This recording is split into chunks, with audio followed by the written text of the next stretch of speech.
It began in smoke, steel, and silence. September 11th, 2001, a date that split history in half. Almost 3,000 lives erased in a morning. The skies turned black. The world changed. Osama bin Laden, a name America would never forget. Not just a terrorist, but an architect of fear, a phantom who pulled off the impossible, striking the world's most powerful nation at its heart and disappearing. President Bush promised vengeance. A manhunt began that would stretch across continents, oceans, and time. They said they had him cornered. Tora Bora. The caves echoed with gunfire and American certainty. But when the dust settled, he was gone. He didn't vanish alone. Someone helped him. Someone opened the back door. Was it cowardice, corruption, or a deeper game being played? The world wanted justice. But what it got instead was a ghost, and ghosts don't bleed. After the caves of Tora Bora came nothing. No voice, no video, not even a whisper. The man who orchestrated the deadliest attack on American soil had disappeared, as if swallowed by the earth itself. Time passed, wars dragged on, troops died, presidents changed. But bin Laden? He became a ghost story told behind closed doors. Some said he was dead, killed in a forgotten skirmish, buried under rubble. Others believed he was alive, moving with the wind. One face among millions, invisible. The CIA was fractured. The State Department embarrassed. The Pentagon furious. Redacted memos. A senior official whispering, "We don't know where he is. We don't even know if he's alive." But not everyone believed the silence meant nothing. Inside Langley, a small team of analysts refused to accept failure. And they had a theory, one terrifying in its simplicity. What if bin Laden hadn't gone dark out of fear, but out of strategy? What if he knew that every video, every transmission was a trail, and if he wanted to become untouchable, he had to become unreachable? Not to survive, but to become something more powerful than a man, a myth. For nearly a decade, bin Laden's trail was cold, but ghosts leave embers. It began not with a voice, but with a man. A courier known only by a whispered alias, Abu Ahmed al-Kuwaiti. They watched, waited, followed. He led them not to a cave, but to a compound.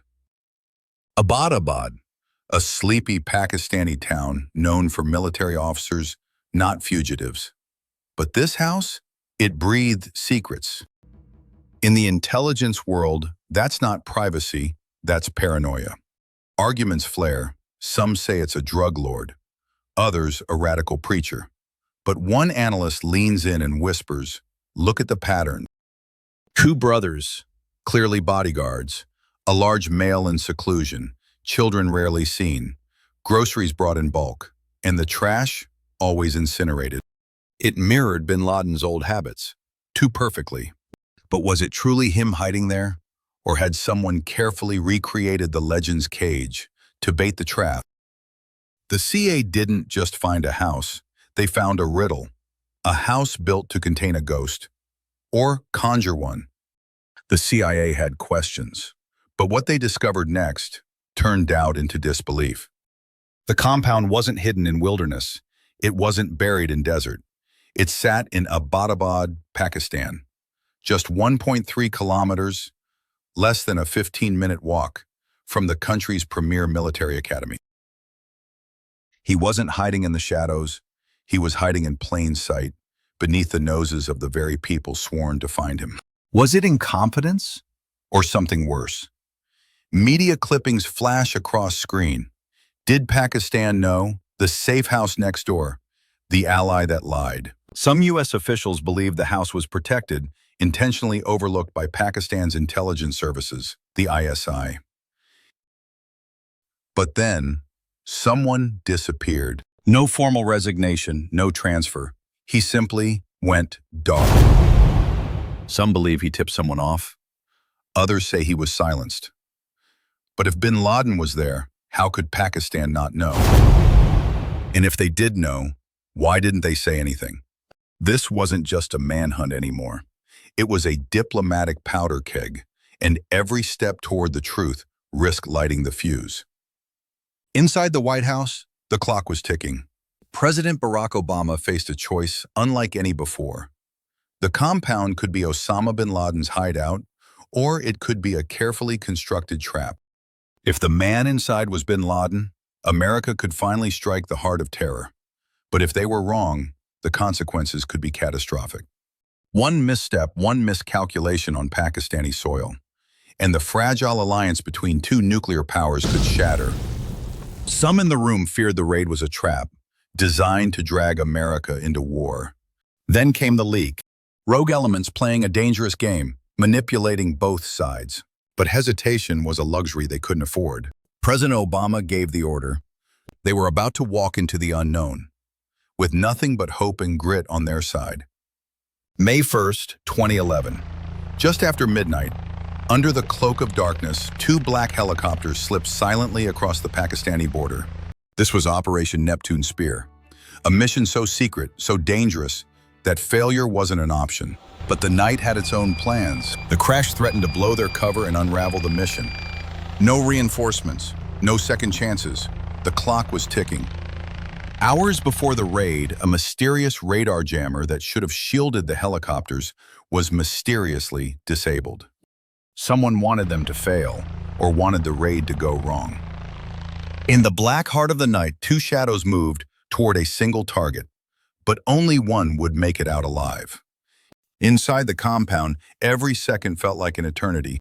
SEAL Team 6 fought through confusion and resistance. Women screaming, children crying, armed men firing from shadows. The operators moved with precision and fury, knowing the man they hunted was somewhere inside. A tall figure appeared briefly at the top of the stairwell. Two shots rang out. One body collapsed. The target was down. Geronimo, AKI. Enemy killed in action. But one SEAL whispered later, it didn't look like him. The face was different, the features unfamiliar, yet orders were clear, shoot to kill. In the chaos of war, certainty can be the deadliest illusion.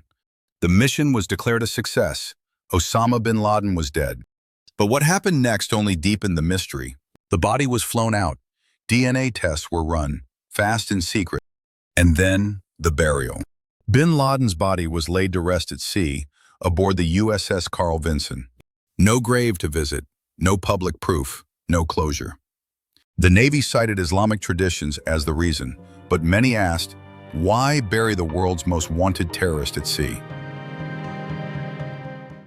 And then came the DNA results, released within hours. Scientists claim such rapid verification was impossible without errors or shortcuts. The world got its ending, but the silence afterwards screamed louder than any gunshot. The raid was over, the world was told the story, but behind the curtain, the truth began to disappear. Within days, the CIA ordered the destruction of all physical records related to the mission. Officially, this was to protect national security. But critics cried foul. How do you erase the most important piece of evidence in modern history? The courier's name vanished from documents. Key operatives were silenced. Even the SEALs who stormed the compound were never shown the full identity of the man they killed.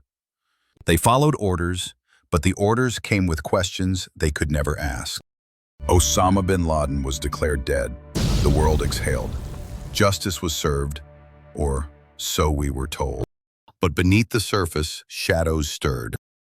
Why did the U.S. bury the world's most wanted terrorist at sea without a public grave? Why was there no photographic proof, no incontrovertible evidence released to the public? We may have killed bin Laden, or buried the best actor the ISI ever hired. The lines between truth and myth blurred. The man was dead, yes, but the legend lived on. They said the war ended with a kill shot.